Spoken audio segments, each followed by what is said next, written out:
آج چھوٹے طبقے کے لوگ بڑے عہدیداروں پر الزام لگاتے ہیں کہ وہ کرپٹ ہیں، لیکن حقیقت یہ نہیں ہے۔ میرا ماننا ہے کہ کرپشن چھوٹے طبقے کے لوگوں سے لے کے بڑے طبقے کے لوگوں تک اور بڑے طبقے کے لوگوں سے لے کر چھوٹے طبقے کے لوگوں کے اندر دھس چکی ہے۔ عجب رسم ہے چارہ گروں کی محفل میں، عجب رسم ہے چارہ گروں کی محفل میں، لگا کر زخم نمک سے مساج کرتے ہیں۔ غور فرمائیے گا، عجب رسم ہے چارہ گروں کی محفل میں، لگا کر زخم نمک سے مساج کرتے ہیں۔ غریب شہر ترستا ہے ایک نوالے کو، غریب شہر ترستا ہے ایک نوالے کو، اور امیر شہر کے کتے بھی راج کرتے ہیں۔ شاہ بکتے ہیں فقیر بکتے ہیں، شاہ بکتے ہیں فقیر بکتے ہیں، یہاں صغیر و کبیر بکتے ہیں۔ شاہ بکتے ہیں فقیر بکتے ہیں، یہاں صغیر و کبیر بکتے ہیں، کچھ سرے عام تو کچھ پس دیوار بکتے ہیں، اس شہر میں ضمیر بکتے ہیں۔ یہاں تہذیب بکتی ہے، یہاں فرمان بکتے ہیں، یہاں تہذیب بکتی ہے، یہاں فرمان بکتے ہیں، ذرا تم دام تو بدلو، یہاں ایمان بکتے ہیں۔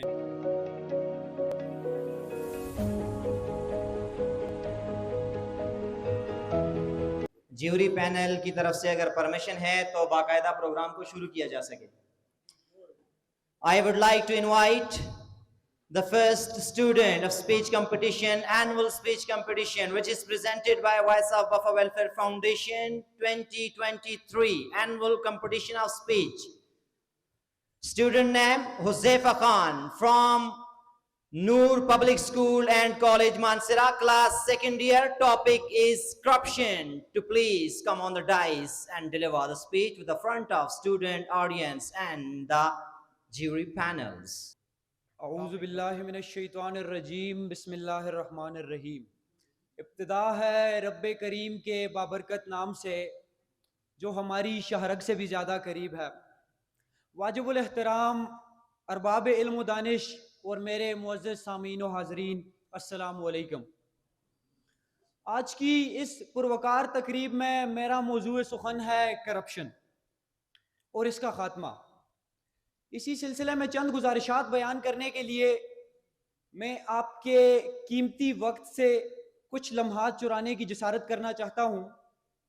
صدر ذی وقار، یہ وطن عزیز پاکستان اپنی پیدائش سے تادم زیست کئی ہزاروں مسائل کا شکار رہا ہے۔ کہیں زوال معیشت ہے تو کہیں بے روزگاری، کہیں کرپشن کا ناسور ہے تو کہیں رشوت کی لعنت، کہیں فرقہ واریت ہے تو کہیں جہالت۔ لیکن ان سب مسائل سے بڑھ کے اور ان سب پریشانیوں سے بڑھ کے کرپشن نے جس طرح سے ہمارے اس ملک و قوم کو نقصان پہنچایا ہے اس کا تخمینہ لگانا بھی ممکن نہیں۔ تو یہاں پہ سوال یہ پیدا ہوتا ہے کہ آخر کیا ہے یہ کرپشن؟ کیا اپنے اختیارات کے غلط استعمال کا نام کرپشن ہے؟ نہیں، بات اتنی معمولی نہیں ہے۔ کرپشن وہ ناسور ہے جس کی وجہ سے آج یہ مملکت پاکستان اربوں ڈالر کا مقروض ہے۔ کرپشن وہ ناسور ہے جس کی وجہ سے آج غریب کی بیٹی فاقوں سے مر رہی ہے۔ یہی وہ کرپشن ہے جس کی وجہ سے اولاد برائے فروخت کے بورڈ لگے ہوئے ہیں۔ یہی وہ کرپشن ہے جس کی وجہ سے آج بے روزگار نوجوان خودکشی کرنے پہ مجبور ہے۔ یہ وہ کرپشن ہے جس کی وجہ سے آج نوجوان ملک چھوڑ کے باہر جانے پہ مجبور ہیں۔ یہی وہ کرپشن ہے جس نے مستحق کے منہ سے اس کے حق کا نوالا چھین لیا ہے۔ یہی وہ کرپشن ہے جس کی وجہ سے عوام در بدر کی ٹھوکریں کھانے پہ مجبور ہے۔ یہی وہ کرپشن ہے جو آج ہمارے اس ملک پاکستان کی ترقی کی راہ میں خلل ہے۔ یہی وہ کرپشن ہے جس کی وجہ سے آج میرا یہ ملک پاکستان مقروض ممالک کی فہرست میں شامل ہے۔ شاہ بکتے ہیں فقیر بکتے ہیں، شاہ بکتے ہیں فقیر بکتے ہیں، یہاں صغیر و کبیر بکتے ہیں۔ شاہ بکتے ہیں فقیر بکتے ہیں، یہاں صغیر و کبیر بکتے ہیں، کچھ سرے عام تو کچھ پس دیوار بکتے ہیں، اس شہر میں ضمیر بکتے ہیں۔ یہاں تہذیب بکتی ہے، یہاں فرمان بکتے ہیں، یہاں تہذیب بکتی ہے، یہاں فرمان بکتے ہیں، ذرا تم دام تو بدلو، یہاں ایمان بکتے ہیں۔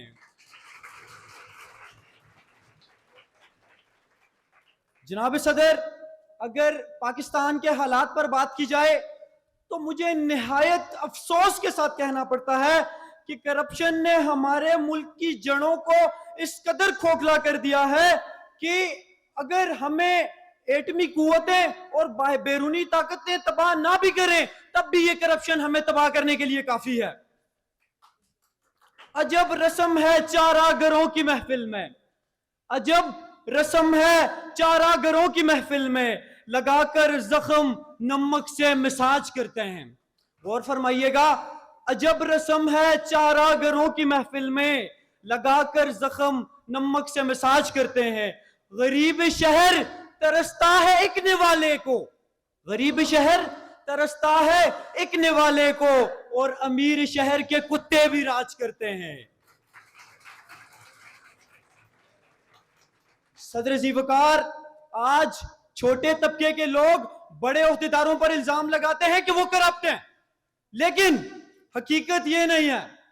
میرا ماننا ہے کہ کرپشن چھوٹے طبقے کے لوگوں سے لے کے بڑے طبقے کے لوگوں تک، اور بڑے طبقے کے لوگوں سے لے کر چھوٹے طبقے کے لوگوں کے اندر دھس چکی ہے۔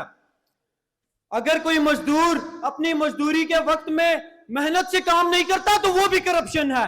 اگر دودھ والا دودھ میں ملاوٹ کرتا ہے تو وہ بھی کرپشن ہے۔ اگر سبزی والا اور پھل فروش مال کچھ اور دکھا کے شاپر میں کچھ اور ڈالتا ہے تو وہ بھی کرپشن ہے۔ اساتذہ سے لے کر ڈاکٹروں تک، وکلاء سے لے کے انجینئروں تک، مسجدوں، ممبروں، محرابوں میں بیٹھے ہوئے مسجد کے ٹھیکیداروں سے لے کر جعلی آمروں اور پیروں تک، سب کے سب کرپشن کا جال بننے میں حصہ دار ہیں۔ اپنی خرابیوں کو پسے پشت ڈال کر، اپنی خرابیوں کو پسے پشت ڈال کر ہر شخص کہہ رہا ہے زمانہ خراب ہے۔ عزیز ساتھیوں، اس کرپشن کو ختم کرنے کے لیے اس ناسور کو جڑ سے اکھاڑنا ہوگا۔ اس ناسور کو جڑ سے اکھاڑنے کے لیے سخت قوانین بنانے ہوں گے، اور یہ سخت قوانین بنانے کے لیے ہمیں پختہ فیصلے کرنے ہوں گے۔ یہ پختہ فیصلہ کرنے کے لیے ہمیں مضبوط ہونا ہوگا، مضبوط ہونے کے لیے ہمیں متحد ہونا ہوگا، اور قومی اتحاد ہی اس کرپشن کے ناسور سے چھٹکارا پانے کا واحد ذریعہ ہے۔ اپنی تقریر کا اختتام میں چند اشعار سے کرنا چاہوں گا کہ جب اپنا قافلہ عزم و یقین سے نکلے گا، جب اپنا قافلہ عزم و یقین سے نکلے گا، جہاں سے چاہیں گے رستہ وہیں سے نکلے گا، لباس غیر نہ ہوگا جب تن پہ۔ معزز سامعین، شعر پہ غور فرمائیے گا کہ لباس غیر جب نہ ہوگا اپنے تن پر تو پھر کون سا سانپ آنستی سے نکلے گا؟ جو بانٹے گا عالم میں روشنی اپنی، جو بانٹے گا عالم میں روشنی اپنی، مجھے یقین ہے وہ آفتاب اسی سرزمین سے نکلے گا۔ والسلام۔